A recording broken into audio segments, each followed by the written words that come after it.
All right, everyone. Welcome to another Sunday, the Sunny Days Media Football Show. We got Jerry here, Facino, Chris. Quick little announcement before we get into the action. For those of you who watch our Thursday show, you obviously know Chris.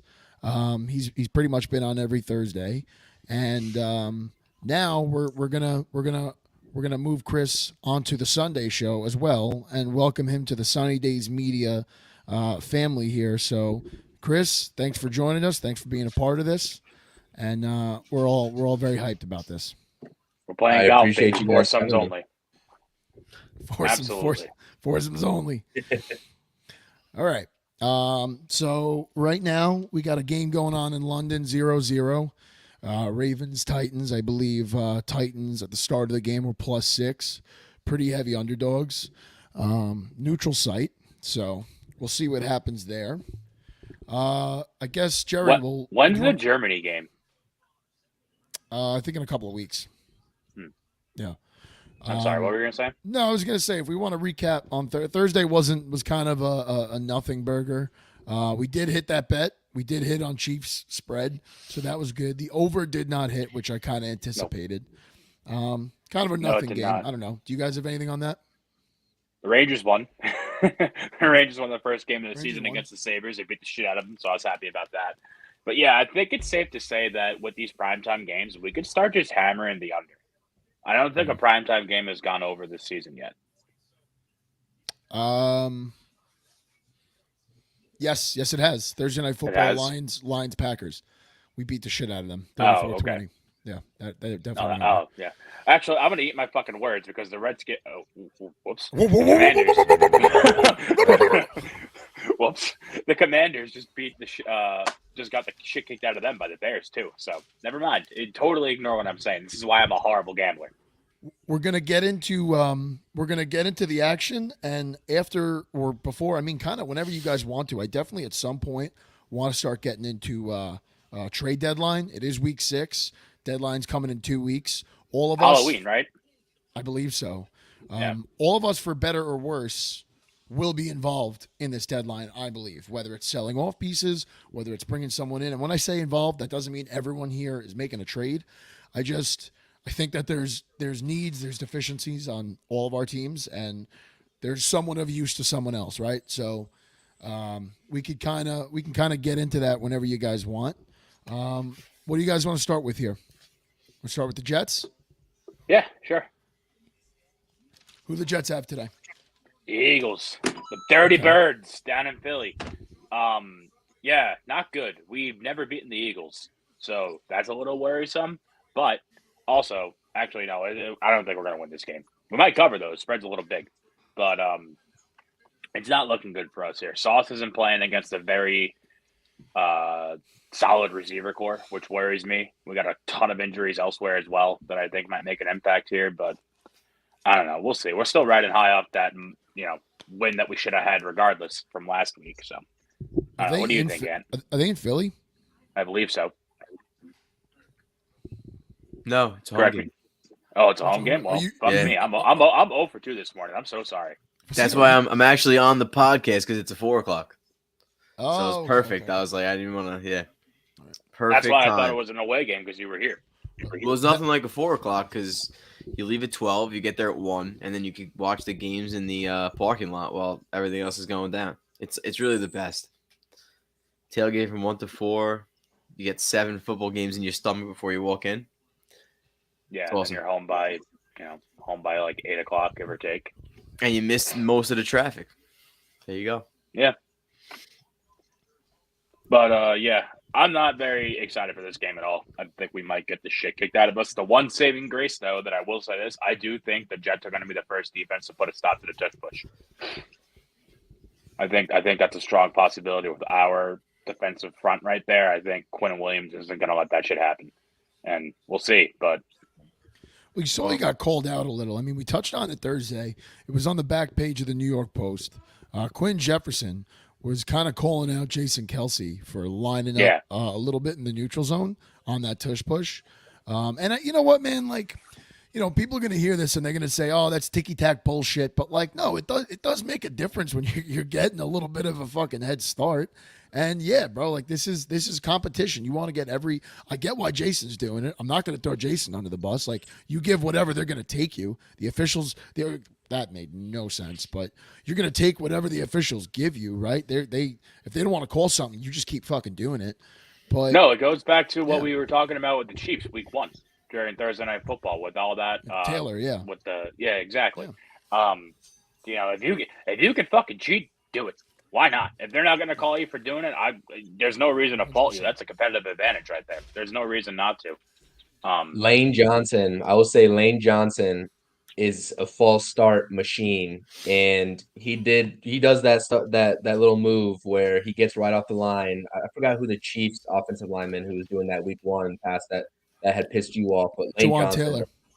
yeah, every time, and I just can't stand it with the whole Jason Kelsey thing with the tush push, and then Lane Johnson getting all these false starts. It's just like they don't need any more help than they already have in terms of talent on the roster. So I'd like to see Lane Johnson get called for some false starts here and there. But yeah, I don't know. The Eagles, Jerry, the Eagles offense doesn't impress me this season. I think they've gone off to a little bit of a slow start. They look a little sluggish. But I just have the Eagles winning this game in general. But I think it's gonna be closer than you think. Genuinely. I'd like to think so. If I hit my 1:00 ticket, you can bet your ass that at least, I don't know, a half unit's going on the Jets at a blind faith. I take the Jets every week in my pick 'em pool just because I'm a loyal, blind fan. But I would like to see that. We'll see what we can get going on offense here. I think surprisingly the offense is still pretty much intact, minus the line. Our line's hurting a little bit. Who got hurt last week? AV or whatever. AVT blew out his Achilles. Oh, Yeah, okay. very Oh, tough. Jesus Christ! Another one. That's what that injury was. Yeah, and Fuck. what are you gonna do? It's amazing. Somebody always gets hurt, and obviously Rodgers is a big deal. But you'll see a lot of fans online these days complaining about how their team is so injured, and every team gets hurt. Every position gets hurt. The nature of the beast. It's so important. Coaching is so important. Simple game plans where players can react fast and have more of a grasp on what's going on in the middle of the season is so important. These guys that come out with these complex playbooks, it's great. But what happens when your guys get hurt and you're bringing up a third quarter, corner? Who are we playing? LeBron James is our cornerback this week for the Jets. I don't even know the guy's first name. I'm seeing this guy number 30. His name is James. He's in the secondary, and all I know is there's no way that he knows all the information that Sauce Gardner knows, DJ Reed knows. He has to do the best job he possibly can in a simplified manner. So I just hope that the scheme and the coaches are, the right people for the job for a team that has guys that are injured. And that's why you see guys like Belichick always successful. We got Bryce Hall starting this week, though. I think that's going to be a pretty big difference maker. That's going to be huge for the defense. I think we'll eventually see him work his way in there as the number one alongside Sauce on each side. That'd be awesome. But that's also where the veterans kind of come in too, Facino, to kind of piggyback on what you just said. You have a corner coming in that hasn't obviously played with the rest of that defense in like an organized manner, like in a game situation, right? Like that's when a guy like Sauce, who I know is a second-year player, but should know the playbook, should know everything in and out, right? Should be in that huddle like, hey, all right, on this you're covering, you're one-on-one with 36. Hey, on this one you're covering the flat. Like, just kind of help them along. It's one thing if you've got one guy filling in that secondary, it's not as big a deal. It's a bigger deal when it's like now the safety goes down and now you're talking to two guys, and that's when it becomes a bigger issue. I mean, no doubt if this guy's bad, they're going to expose him, but corners get exposed every week anyway, man. It's so fucking hard to play cornerback in this league. That's to me, that's like physically, that's the hardest position I've seen in sports is to play cornerback in the NFL. Like, it is such a difficult thing. The best guys get burned, and they get burned pretty much weekly. Like this is just a bad receiving core to have these problems going against with AJ. What's his name? AJ Brown and fucking Devontae. Why am I drawing a blank? Yeah, Devontae Smith. It's gonna be. I don't know what's gonna happen here. I'm a little nervous, but I think as long as we can keep the pressure up front, and like really bring the heat. I was reading somewhere on Jets Twitter, they were saying we should just blitz every fucking play. Screw it, why not? And just pressure, pressure, pressure. Stop the run. Make Swift fucking hate his life, and then just let that be that. Keep it short. So that could work. But I'm not a defensive coordinator, so Two things on that. Kind of like what Chris just said before. Like the Eagles' offense has been they've hit their highs and they've hit their lows. It's been a bit of a roller coaster ride with them, right? Like you know what they're capable of. You know the points they could put up each week. But yet we've seen these I wouldn't say lulls, but like mistakes, right? they're human. And They're this is human, like we've been they saying. They are, right? And just like the Chiefs are looking human too. But like Exactly. This is gonna when I go on my Mike Florio rant tomorrow in a little bit. Like we're gonna get into this, but Hurts has thrown 4 picks already. Like they're not tipped passes. Like they're bonehead interceptions that he shouldn't be making at this point in his career. And he's kind of done that a couple of times, and they've overcome it. Right, they've overcome it with the tush push, but like they're not. They look like a team that has the capability to dominate you. Snap, play in, play out, dominate you, out physical you, out everything. But they make these mistakes, and so that's got to be the most frustrating thing for Sirianni right now. And to talk about Swift, like, listen, Swift is talented. We always knew in Detroit, we always knew Swift was talented, okay? But all these people coming out and saying like, how could you let this guy go? Look at his snap count in Detroit. Look at how many games he actually played in Detroit. This was a guy that was never healthy for us, never. Okay, and our offensive line, it's not as good on paper as the Eagles' offensive line. I'll give you that, but there was a lot of times where we would open up a hole, a fucking UPS truck would drive through, and DeAndre wouldn't hit it. Right. So once some of those, if you guys could kind of confuse him a little, and if you could get Hurts to turn that ball over at least once today, like you stand a chance against the Eagles because they're very, very, very human. And that's going to lead us into the Bills too, with you in a minute, Chris. After we cap this off, the Bills are fucking human too. They are very human. Mm-hmm. So, you guys got anything else on the Jets? No, let's just get a win. Let's sneakily get a win and fucking break the streak. If we don't get a win, let's at least cover the spread. I don't know. Let's try something. Give us a surprise here, Sal. Let's see what we can do. I know you're watching. I know you're listening to this every morning. It's okay. Larry says hello. Yeah, he's our biggest fan. Him and Will. I got our fan club from NHB. Yeah, there it is. Chris, let's get into the Giants. Walk us through it. I mean, just looking at the injury report here, starting quarterback out, Dan Jones. I mean, there's speculation that he might miss several weeks, if not, just extended period of time with a neck injury. Unfortunate, Josh Azudu last week got beat. Dan Jones goes down. It was inevitably going to happen with how many times Dan Jones gets sacked. Like we all foresaw it happening, and I feel really bad for Tyrod Taylor. He's going to be on the move a lot today.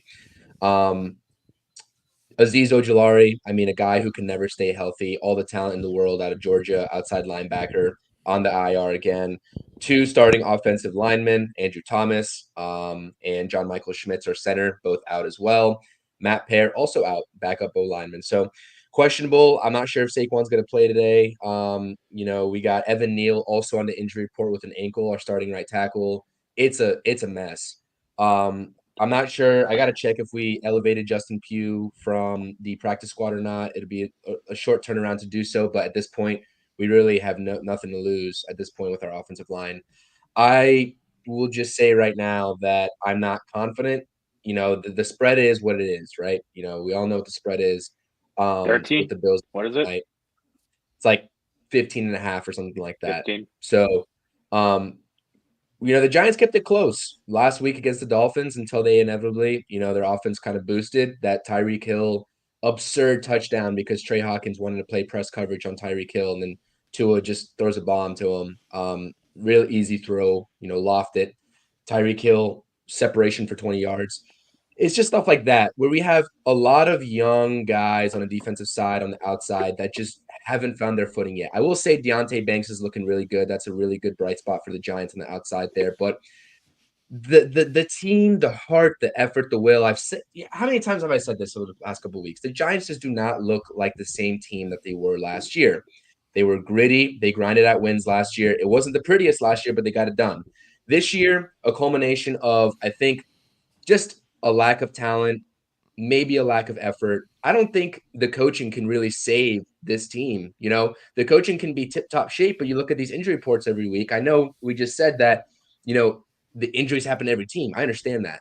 But with the Giants, it's like every single season there's something that happens where it's like from the start, we just got off to a slow start. Andrew Thomas, I mean, he was playing on an injured hamstring in a 40-0 blowout. That is coaching. Why is your star left tackle is playing in a blowout when you know that he injured his leg in the first drive of the game? Why is he out there? Why is he playing? But to get into tonight's game, it's going to be ugly. It's going to be on prime time.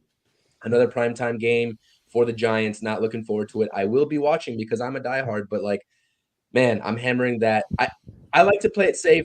I do alt spread, so I did minus 13.5 for the Bills. I know we'll get into bets later, but I'm hammering that. I mean, 3, 4, 5 units don't matter. Just do it. You got to make some money at this point if you're a Giants fan. Just bet against the team.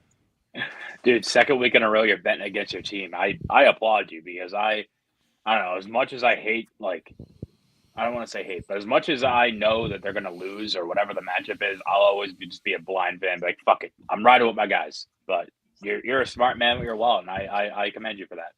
Yeah. You bet with your brain, not your heart.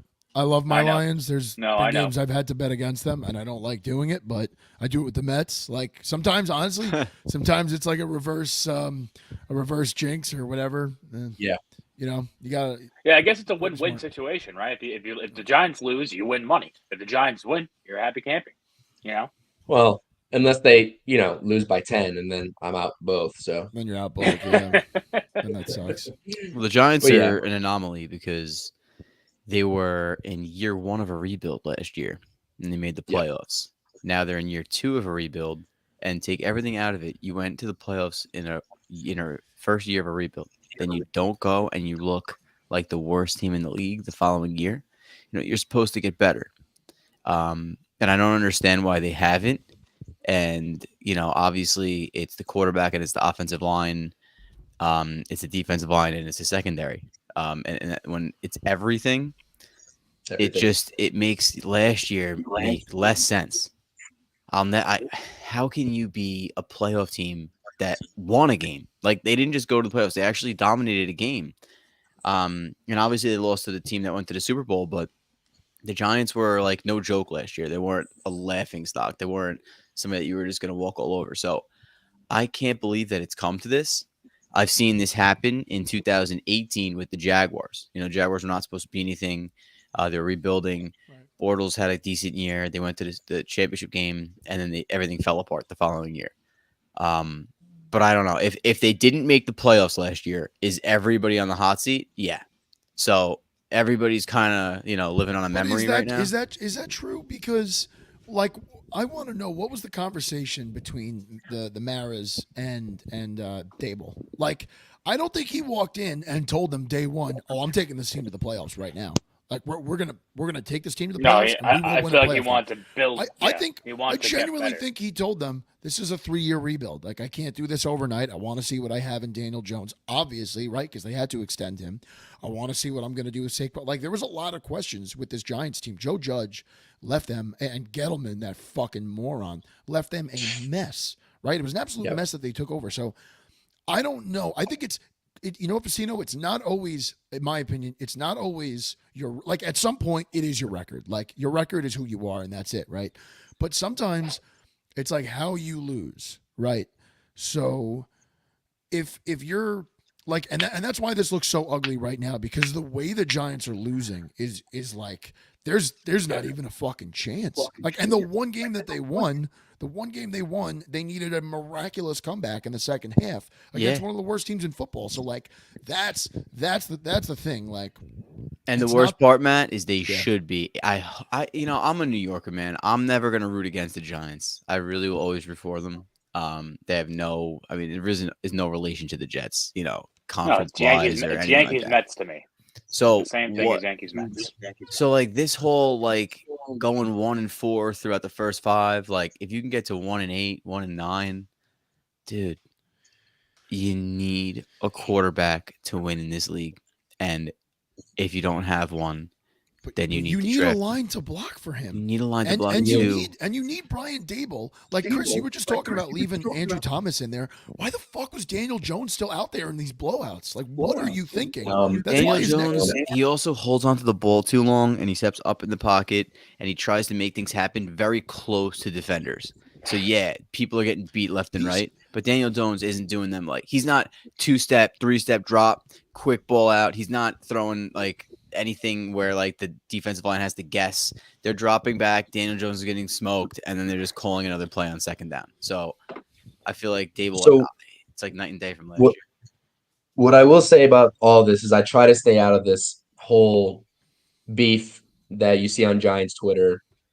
Daniel Jones and his supporters versus, people who obviously want to move on. And, it's O-line versus Daniel Jones. Who's really at fault here? Well, it could be a culmination of both because I agree. The offensive line is getting beat. They're injured. We have backups on backups on backups. There's a rotation happening. The offensive line coach from the start, he shouldn't have even been here after week 2, to be honest, with how this O-line was just progressing. And I don't know. I have no idea. But you know what I do know is that I think Brian Dable and this regime is going to get another crack at it. They're not on a hot seat if they don't make the playoffs this year. The reason why it was such a tough position and they look so bad right now is because they did overachieve in year 1 with pennies, right? I mean, who was Daniel Jones thrown to last year? We don't even know. Like Isaiah Hodgins was wide receiver 1 start of week 8. Okay. But the Saquon situation, when we get into the trade deadline talk, I really think that Saquon Barkley, with his injury history, with the contract situation, obviously he's still playing on a 1-year prove-it deal, right? I don't know.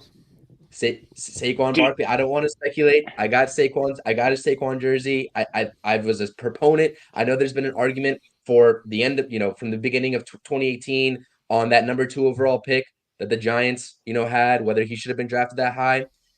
I love Saquon Barkley. He's obviously a franchise running back anywhere, but you got to start what do you building think up you could get for assets him? if you're really going to start tanking, right, at this point. And he's the first name that you're going to get value for. So what do you think? What do you think you get for Saquon? Because I've seen this before on Twitter. But I don't think it's much, to be honest with you. I think it's a couple picks, right. And not even that high a profile picks. I agree. As we've seen, he's super duper injury prone. He can barely stay healthy. You want to talk about it's the same thing as a Swift situation from before. How many games have Saquon played since 2018? He missed almost an entire year and a half. It's right. But the one thing dangerous gamble. The one thing that'll give you on Saquon, here's the difference between Swift and Saquon, is that Swift missed a bunch of games with turf toe, with a sore hip. He missed with a oddball injuries. Saquon's injuries have been didn't he blow his Achilles out, or it was an ACL? He tore his ACL. He had an ACL. He's had 2 season-ending injuries early in the season, right? So at least when he's typically with Saquon is when he's playing, he's typically playing. He's not missing with turf toe. He's not missing with these little oddball injuries. He's a tough guy. He's a gamer. I could see if the Giants, and I think it behooved them to trade away Saquon, because you've botched as a franchise. Both the player and the franchise fucked up that contract situation on so many angles. I think the best thing you could do is I think you can get a day 2 pick on him. I think you can get a 3rd round pick for Saquon. For a team I think that sounds about fair.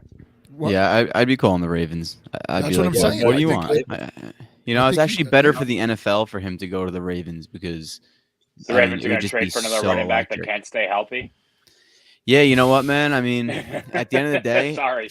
I would say honestly 50% of running backs probably wind up tearing their ACL. If they get more than 1,000 carries in their carear, 50%. Yeah. So if that's the number, you just fucking taking a gamble. You're taking a gamble at all these guys. And what's a 3rd round pick?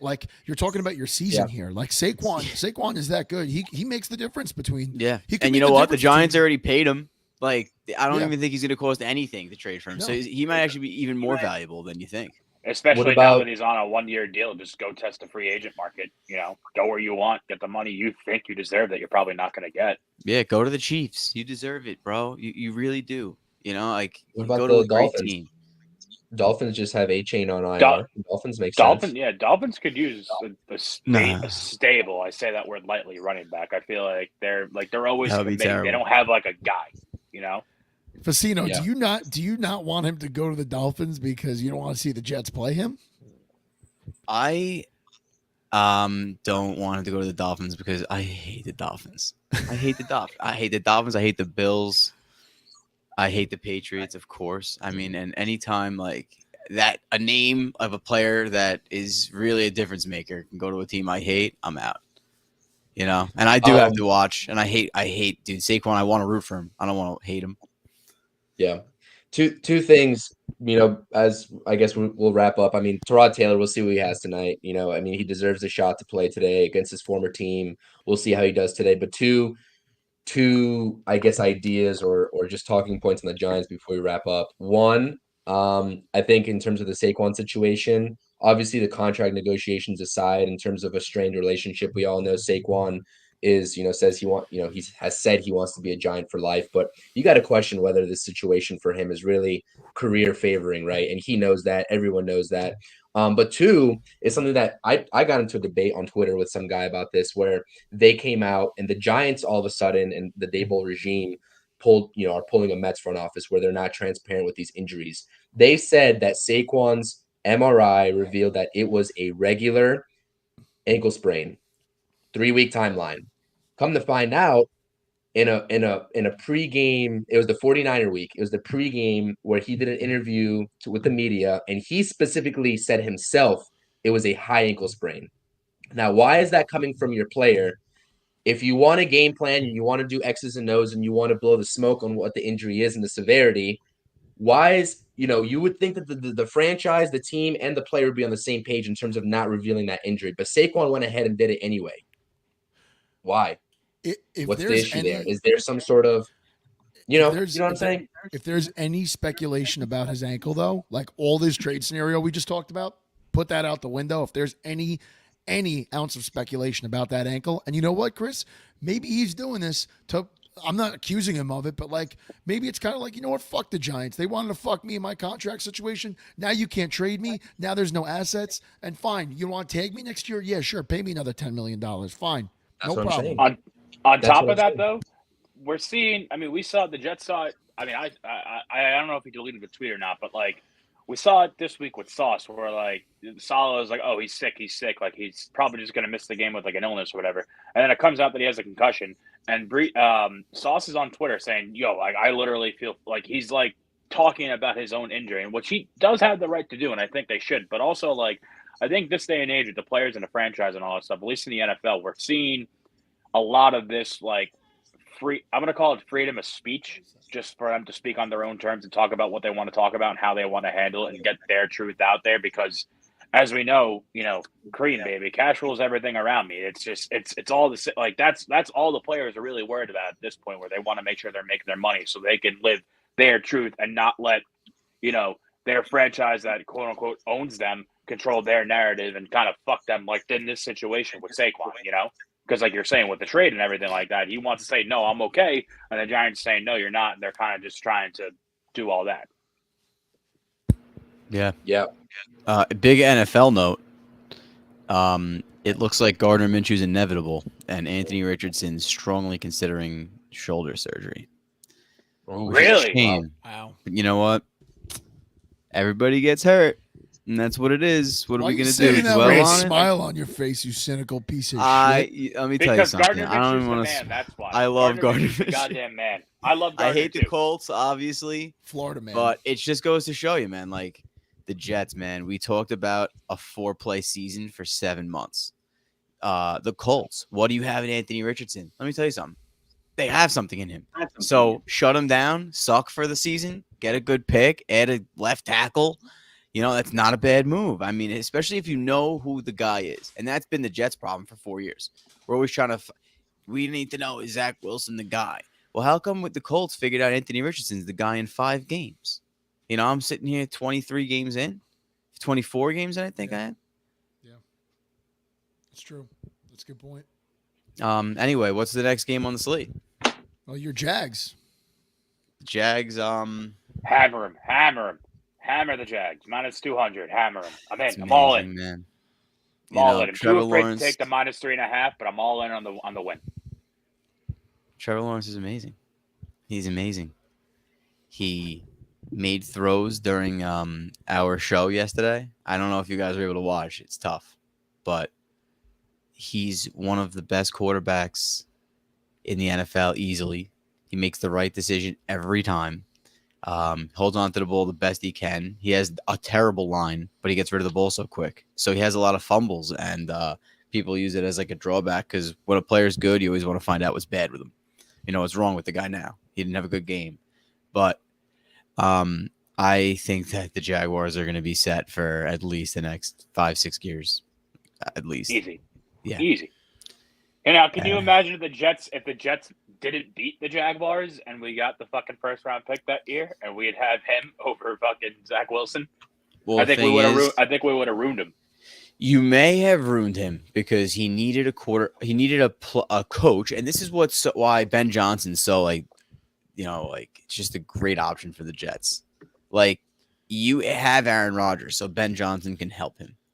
But if you added a guy in the draft like Michael Penix Jr. or somebody like that can sit under Rodgers and have that system to learn. Ben Johnson, like my offensive coordinator, Ben Johnson? Yeah, I think he should be the head coach of the Jets because that's what turned the Jaguars around. People want to say, oh, Trevor Lawrence this. Doug Peterson and his scheming turned the Jaguars around. When Trevor Lawrence was a rookie, they were running seam routes. They were running goes on 3rd and 10. And it's like... Was that Urban Meyer? That was Urban Meyer, but it was also Darrell Bevel was the offensive coordinator. And you know Darrell Bevel, Matt. He was with Stafford for a while. You know what? I never had such an issue with Darrell Bevel. Like, here and there, he was a little vanilla at times. But he did set up a run game pretty well. You know, which a lot of guys failed to do in Detroit. Honestly, up until Ben Johnson, we haven't seen a running game. There you go. He needed a running game, and the Jaguars gutted their team just to get Trevor Lawrence. So obviously the line wasn't going to be there. Right. Money well spent. Money well spent. Yeah, but it's time for the Jets to go get an offensive-minded head coach because we've seen it even with the best defense. If you're not scoring 20 points in a game, you're not winning. Well, listen, I mean, the elephant in the room here is that Aaron Rodgers is still in the building, right? So if me and my buddy Paul were just talking about it this morning, if Rodgers doesn't want to change in the regime, there's not going to be a change in the regime, right? Like Rodgers, Hackett's going to be here until he's done. That's what I'm trying to say. Yeah. Right? I think him and Salah are pretty close. I think yes. I agree with you. And if they do anything, Facino, if there is a change, you know what that change is going to be? Salah's gone and Hackett's the head coach. Genuinely, it'll be. Yep, I can 100% see that. 100% because Rodgers demanded this guy to be here. He's not gonna turn his back. You know what I mean? And rightfully so. With a player like Rodgers, the player like that gets what he wants because he's literally, a once in a generation. I don't want to say once in a generation, but he's among. You got to be careful. He's a top 5 quarterback in the last 25 years. Easily. You have to be. I mean, in the Jet situation, it's different, right? Because it's just one more year, and it is Aaron Rodgers. So you're like, okay, yeah, maybe we will listen. But I don't like listening to the player. I don't. And it brings me back a quick analogy to hockey. And I'm not the biggest hockey guy, right?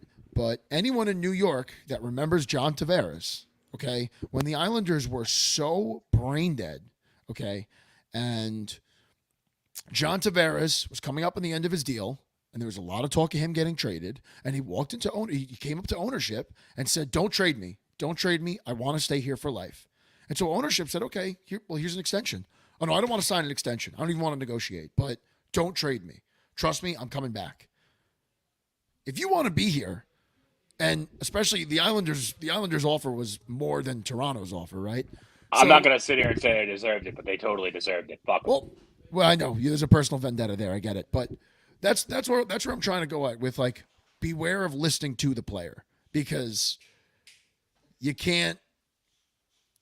I guess with Rodgers, like I said, it's 1 year, but I don't like putting my eggs in that basket. Like you play for a reason, and I'm upstairs for a reason. You start listening to them, and then it's like in the end when it goes wrong, it's like, oh well, that's what our 40-year-old quarterback told us to do. So we made billion-dollar decisions based around that guy, right? Well, you know what's kind of to that point. Jimmy G said this in a press conference recently. Oh no, I'm sorry. Devontae Adams said this in a press conference recently about Jimmy G, where like to summarize it, he was just like basically, Jimmy G doesn't go like he goes into film rooms wanting to learn and is an open book and doesn't go in there thinking he knows everything about everything. I was like, no slight to my past guys. Obviously, we could put two and two together who he was talking about, but like, and even Derek Carr is not, he's no, he falls into that category too. But obviously, he's mainly talking about 12. It's these guys. Aaron Rodgers is the type of guy who thinks he knows it all and wants to run it all, and thinks, to your point, knows better than the guys upstairs. And I agree. I see what you're saying. Let the guys upstairs be the guys upstairs. Let the players play football. Exactly. Shut up and play your sport. Yeah. But it is dangerous waters. But I mean, again, going off of the magic that was Hard Knocks this past year, there's something fucking there, and we got to see what it is. And we're not going to know until we know. So enough about that. Let's talk about the Lions. I want to get it past. I want to just make sure I want to make sure Facino got everything out with the Jags. Yeah, also the Jaguars have one of the best running backs in the NFL, and you got to respect the run, man. Especially when your quarterback can pick up 5-6 yards on first down just scrambling. It makes like Lamar Jackson type offenses work so well as Derrick Henry's running for a touchdown. Oh no, he just got tackled. But no, yeah, Jaguars are gonna win handedly. Let's get to Detroit. So we move on to Detroit here. I'm currently in Tampa, actually, here for the game. Lions are 4-1, and Bucks are 3-1. Lions are 3-point favorites. And we'll just get into what we had tagged for the show. Mike Florio gets in front of a camera, talks about how he thinks not only the Buccaneers will cover, but he thinks they'll win. That's fine. These are two good teams. We're in their stadium. We're in their humidity. We're in their sun. I get it. You wanna sit here and sell to me that you think the Bucs win? I don't agree with you, but that's fine. Not a problem. To get in front of a fucking microphone and say to me, say to the fan base that Jared Goff is going to come back down to earth and he's going to be Jared Goff again, and he's going to be the guy that Detroit traded for 2 fucking years ago, okay? And he's going to quote unquote turn back into Kirk Cousins. Let's look at Kirk Cousins right now, because we're using names that are good. That's what we're doing. That's what we're doing, pal. We're using good fucking names. Last night I came home in a drunken stupor and I wrote down some statistics, so I feel smart. Kirk Cousins, passing yards 1498, 67.2 completion percentage, 13 touchdowns, 4 interceptions. 13 touchdowns in week 6 sounds pretty fucking good. Chris, you might lick the ass of a Buffalo to get 13 touchdowns out of Daniel Jones right now. Am I right or am I wrong? You're damn right, man. I'm damn right. Okay, let's look at Jalen Hurts. Jalen Hurts, the premier quarterback in this league. 1,262 yards, 67% completion percentage, 6 touchdowns to 4 interceptions. He's rushed it in 4 times for a total of 10. Now, I don't know how many times he's fumbled. Jared Goff, Kirk Cousins, Jared Goff.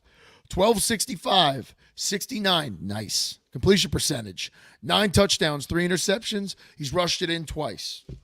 I also wrote down Josh Allen, but I think you guys get my fucking point. This guy's good. He's playing at an MVP level, just like Trevor Lawrence, okay?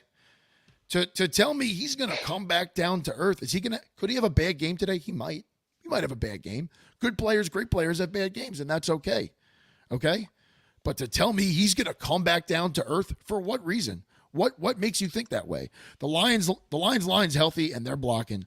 David Montgomery's a fucking machine back there. He's pounding the rock, giving the defense. The defense has to literally play honest against the Lions.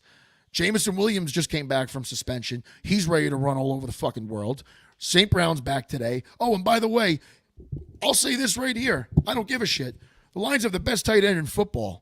Sam Laporta right now is the best tight end in football, catching passes from that bozo back there, Jared Goff. So you know what? Fuck you, Mike Florio. Fuck Pro Football Talk.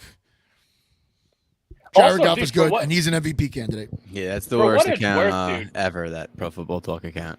All right, they're playing the Buccaneers. Who's my my statistician just handed me a note on a paper towel here. Goff has the most 20-plus yards pass completions. I read at a third grade reading level. I'm sorry about that, boys. Who's under center for the Buccaneers? Who's playing quarterback for the Buccaneers today? Baker Mayfield. Exactly. You want to talk about coming back to earth? It shouldn't be Jared Goff whose name's in your mouth. Jared Goff has been to Super Bowls. He's been on runs. He's been on great teams. He's a good quarterback. Sure, he had a couple down years, but we've seen what Jared Goff can do, and he's doing it now. And then we're going to talk about Baker Mayfield. I'm a Baker guy. I've always been a Baker guy. But you want to talk about coming down to earth? Talk about fucking Baker Mayfield, where you're saying all these stuff. Like Jared's got the tools to do this. I mean, that's the other thing that, like, even if you want to debate me and tell me Jared Goff's not if you want to tell me anything about Jared Goff, okay, you could tell me about it. But he's got a great line blocking in front of him. He's got a great run game to lean back on, and he's got phenomenal pass catchers, whether it's his tight end, it's his receivers, and he's got a stout defense on the other side of the ball where Jared could kind of let loose a little. He could let the ball sail, and if he throws a pick, like, okay, we could overcome this. We'll be all right. You know what I mean? So to just tell me that he's going to come back down to earth, there's been a steady progression. And oh, by the way, the guy calling plays, the guy in Jared's ear every game is Ben Johnson, probably the most sought after coordinator right now in the NFL. That guy's going to get whatever job. If he wants to leave Detroit after this year, he's going to get whatever job he wants, and he will demand his own salary. What did I say on the Thursday night show, that Thursday night Lions-Packers show? I said two things. I said, one, David Montgomery is inevitable, and two, if I want a quarterback to be leading me outside of your usual suspects like Hurts, Mahomes, etc., it would be Jared Goff. Like, it would literally be Jared Goff. I watch him sling the ball. He'll throw a pick, rarely, occasionally. I see his demeanor on the field, smiles. You can almost bet your dollar on it. It's going to be a touchdown next drive because he does not falter. His confidence level is through the roof. He's even keel. He will never, ever, ever give you any sort of facial expression to make him or make you believe as a viewer that he is and the team is out of the game. That's why from week one, I said, I saw you guys play last year. You know how I feel about your team, Pass. The Lions, like, I am willing to bet on them almost every single week. And you know what? Honestly, you might have just convinced me to bet on one this week because I think they cover that -3. I think they're infinitely better than the Buccaneers. And screw whatever the hell Mike Florio was saying. Lions -3, baby. Let's go. Fuck it. Let's ride. But let's also ride. Lions -3. Let's ride. One unit. I'm in. Let's ride. I'm in. Let's ride. But what's it called? Like, I forgot what I was watching some profile on golf, and it was just like they asked him because obviously when he got to Detroit, we talked about this before. He was supposed to be a bridge quarterback. He wasn't supposed to be the guy. And he played himself into being the fucking guy. This is Jared. I've been a Jared Goff fan since he's been in LA. I always thought he was good. He's the best play action quarterback out there. And it's just like he come like the confidence that he has to go from the downtime he was having in LA to the dark years or the dark year, I'll say, not years, in Detroit that he had. He had a bad season there, like whatever. And then he kept his composure, he kept his confidence, and not once, according to him, not once did he ever think that he was not going to be the guy. He always said, I'm a number one quarterback. I'm going to be a number one quarterback. I'm going to be here for the foreseeable future. And look where he is right now, like you said before. He's playing himself into an MVP season, a possible MVP season. There's a lot of competition for that award, but we'll see what happens. Chris, I have my rant on the Lions. I know we're losing you in about 10 minutes. Do you want to get into your bets now? Yeah, let me just spit these off, and maybe I can save myself a couple minutes here. But yeah, I got my parlay riding plus money here if you want to put it up. I'll start off. We got Commanders plus 8.5. Listen, the Falcons surprised me last week by beating the Texans. That was a killer for me betting wise because I was all in on the Texans. I've been calling the Falcons frauds. I really think. I said the Commanders were banned after that Bears game, but I think plus 8.5 is safe enough. Although I do think Bijan Robinson is going to do some really bad things to that defense. But I like the Commanders plus 8.5 there. Dolphins, obviously, the Panthers, their defense is okay, but that offense is not going to do the job. Minus 9.5 there. Bills, obviously, I already told you I'm hammering minus 13.5. Might as well put in the parlay. And then we got the Ravens. The Ravens money line. Oh, and I put the 49ers in there at minus 6.5 against the Browns. I don't think Deshaun Watson is playing today, is he? I think he's out. Not. No, he's not. Deshaun's out. Yeah. I got them. So, I got them at 6.5 before all this shit. I think you did, or you knocked it down, combine, Chris? What was that? On your Niners 6.5, did you knock that down? Did you buy those points like a teaser, or yeah? I knocked it down. All these are basically alt spreads pretty much. Okay. Minus the Ravens money line, obviously. Okay. But yeah, all these are alt spreads. You get a nice little plus 574, but when I put it in just about an hour ago before we started the show, it was up to 594. So, I'm not sure what's going on there with that line, but I really like what's on your screen there on the banner here. David Montgomery, man, anytime touchdown. I know it's minus 150. I know the odds are what they are. He's It's inevitable. every week. He's automatic. Just play it. Inevitable. Just play it. I think he's inevitable. Yeah. And then You Bijan want to get Robinson. nuts? Throw that in with a What was that? McCaffrey touchdown. Throw that in with a Ooh. McCaffrey touchdown and parlay that. That's inevitable. Yeah, that's true. That is inevitable. I was thinking about parlaying David Montgomery anytime TD with either Bijan or Brian Robinson, but I just decided to do a standalone because I'm like, there's no reason to. I think CMC would probably be the best out of all three of those guys. Both of those guys are really inevitable at this point. But yeah, and then Bijan Robinson, I think over 24.5 receiving yards. It's hit in every single week -1, which was last week. It did not hit, but he's a dual threat catching passes out of the backfield. I think Desmond Ridder really does rely on him because I think Desmond Ridder is a liability. I'm sorry. I'm not convinced with anything the Falcons are doing. It was a good win. I'll give props where props are due, but I think Bijan Robinson, if he's not there, the Falcons aren't really in this situation where they, have a couple games won under their belt. So those are my bets. Those are my 3 bets. I think I really like the parlay for plus money. And then you have your you have your -110 and -150. So those are my bets of the day. But yeah, I will be getting out of here in a few minutes. I'll stick around here to see what your guys' bets are and then just silently drop off. But I appreciate you having me on the Sunday show, fellas. It's been fun. I can't wait to do Thursday and then I'll keep riding every Sunday. Chris, thanks for Absolutely, coming on baby. today, man. Appreciate it. Definitely. Who's up next here with their bets? Jerry? Yeah, I'll go. Sure. While Chris is still here, because I want to talk to him about the Falcons game. So my free pick, as you can see, it's scrolling along the bottom of the screen. Is we got Jags money line, like I talked about before. I love the Jags money line. I think they beat the shit out of the Colts. They always do. We got Falcons money line, which we'll get into in a second, and then we got Bears. Go for it.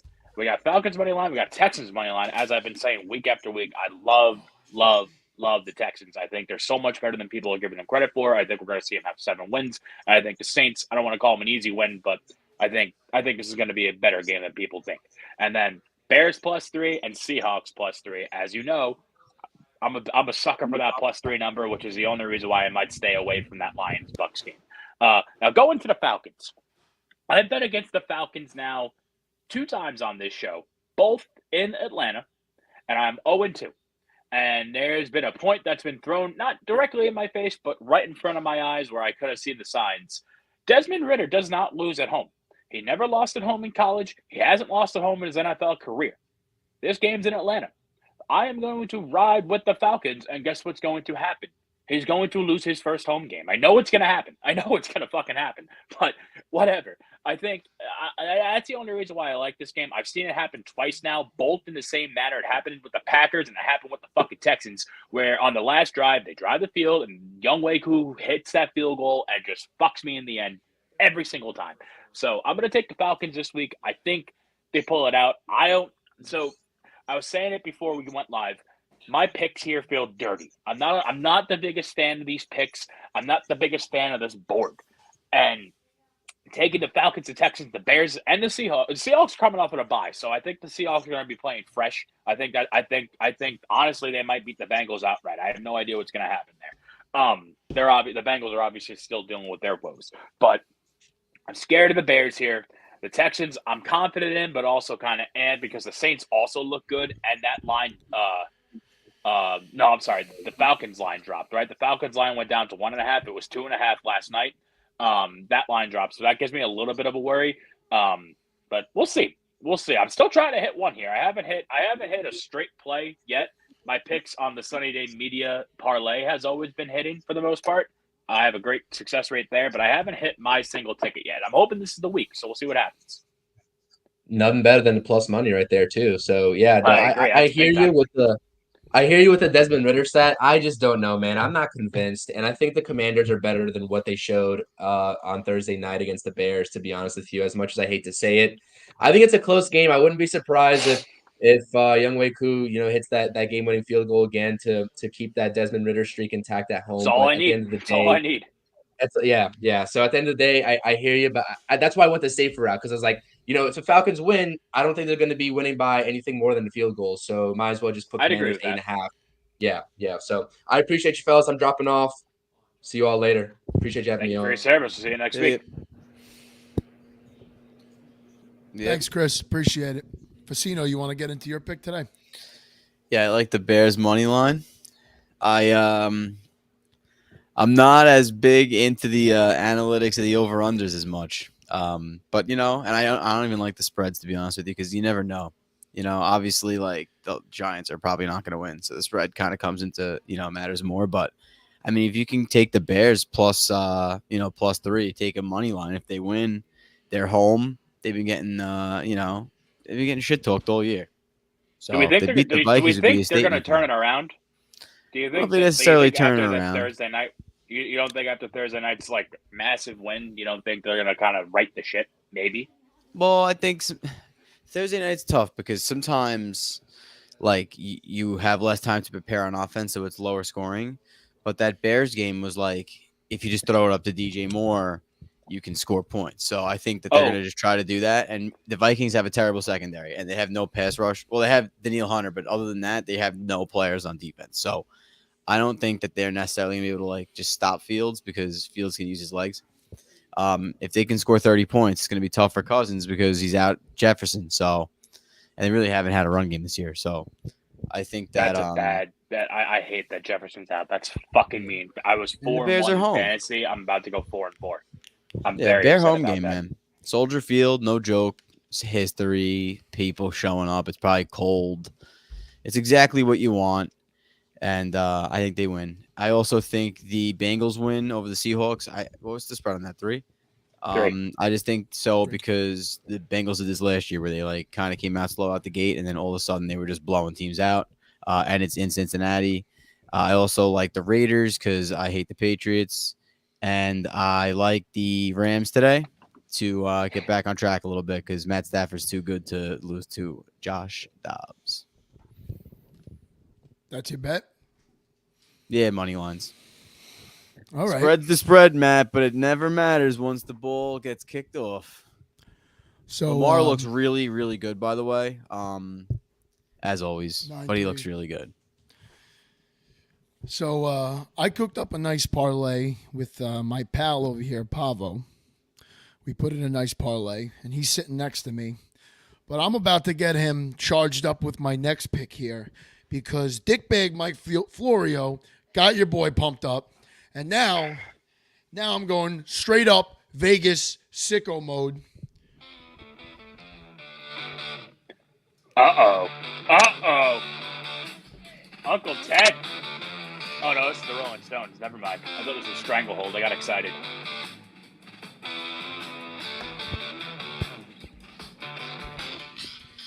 De Niro used to say in Casino, 50% of the time he went out in that desert with Joe Pesci, he felt, or 98% of the time he felt good. In the end of the movie, he gave it a 50% shot. Mike Florio, watch your fucking ass. We are hammering the Detroit Lions at -3 today. Jared Goff's going to go off. David Montgomery's going to put one in. And Mike Florio, you're going to take a big fat L, you son of a bitch. I'm here. I'm looking for fucking blood. The Lions are looking for fucking blood. We're going to come out of this fucking 5-1. And we're going to be in the top 5 in everyone's power rankings after this week. Fuck the Bucks. Fuck Baker Mayfield. Fuck you, Todd Bowles. And fuck you, Mike Florio. Pro Football Talk sucks. That's absolutely correct. That beer's half frozen, doesn't taste as good. But that's okay. That's okay. I really wish you I'm used to fucking type amped right song now. I'm amped. I got a tingle in my balls, and it's going all the way up. I feel real good about our Lions today. Now we'll get into my my parlay. Now that I've calmed down, me and Pavo cooked up a nice one. Bears +3, Bengals money line, Jaguars money line. We got a half unit placed on that. We had a little bit of a rough Saturday, so we're trying to recoup a little bit. I'm with you guys on the Bears. Well, no, not so much, but Pavo convinced me, so I'm with you guys on the Bears. Facino, I'm with you on the Bengals. I think Burrow's starting to feel himself again, and Jaguars. I believe they'll win. I honestly do believe they're gonna cover. If I wasn't down yesterday, I would have just taken the points. I would have taken -4 because I think they'll win by a touchdown. But just to play it safe, because I got fucked yesterday on Rutgers. I missed by a half a point. That was a crazy game. That was, yeah. They looked like they were out of it. And they missed the extra point. If they hit the extra point, I hit that parlay. So, killer. But that's where I'm on my bets today. Man, now I'm starting to feel scared about that Seahawks pick.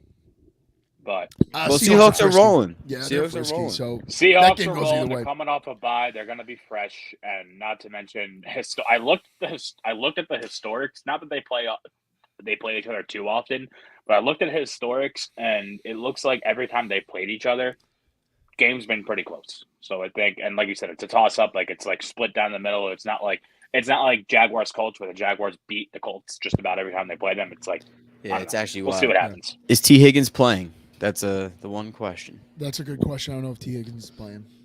Let's see.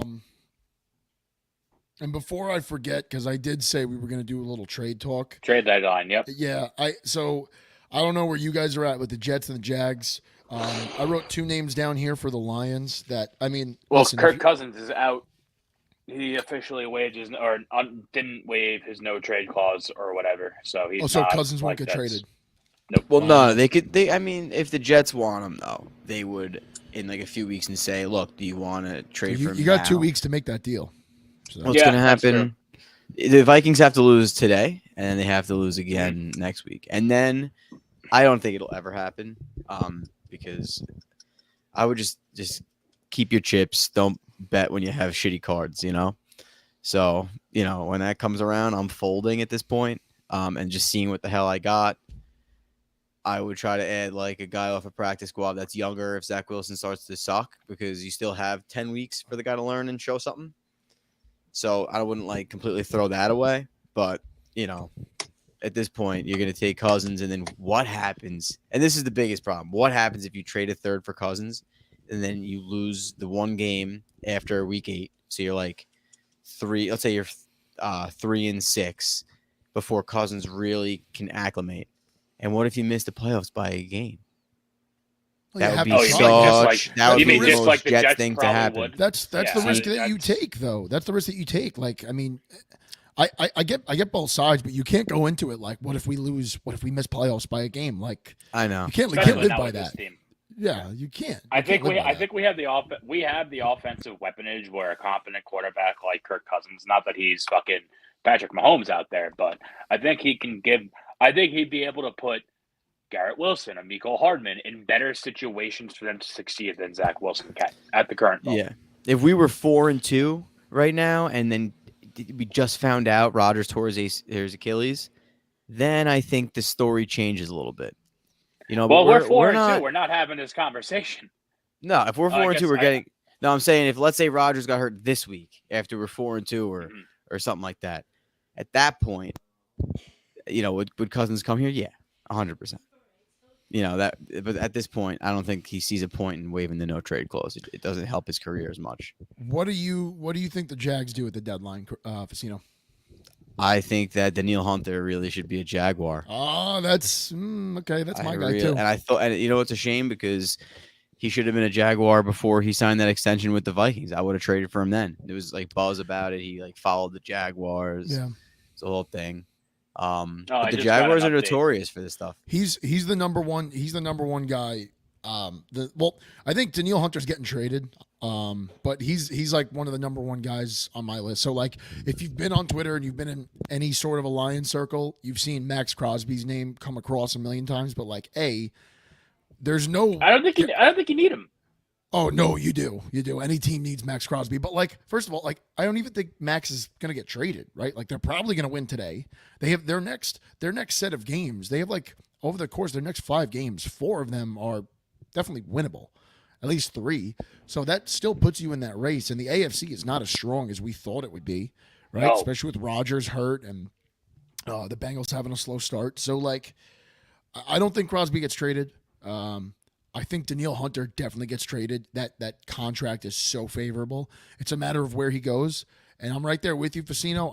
But selfishly, obviously, I want him to be a Lion. I would love to have Danielle Hunter. It would just be, it's impossible, honestly, because there's no reason.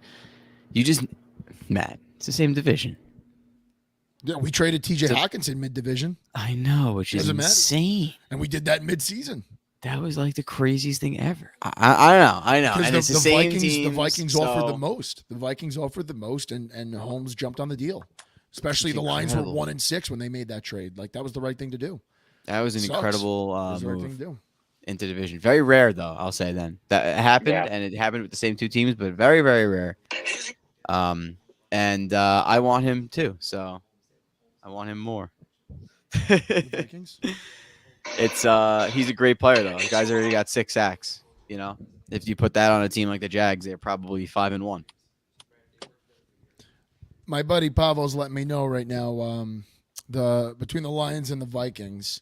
Actually, Paul, why don't you just come explain it? I'm going to butcher this. Get on the show, baby. Give him the mic. What's up, guys? How's it going? So I know the head coach of the Rams, head coach of the Vikings comes from the Rams. That's he was the OC for them when they won the Super Bowl. Their quarterback coach, I believe their GM comes from the Rams.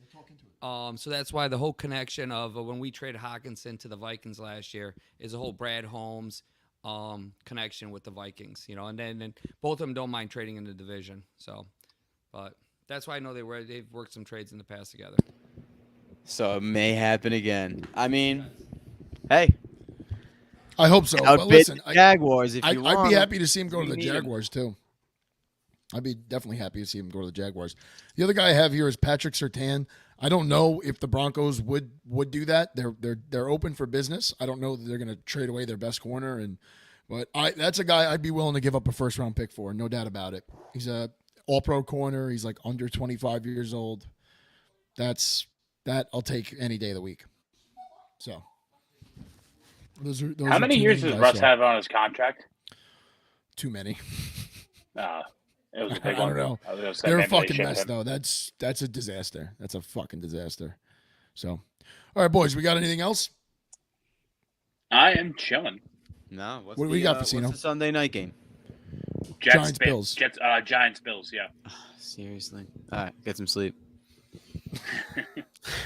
All right, guys, great All right. show. We'll see everybody on Thursday. See you.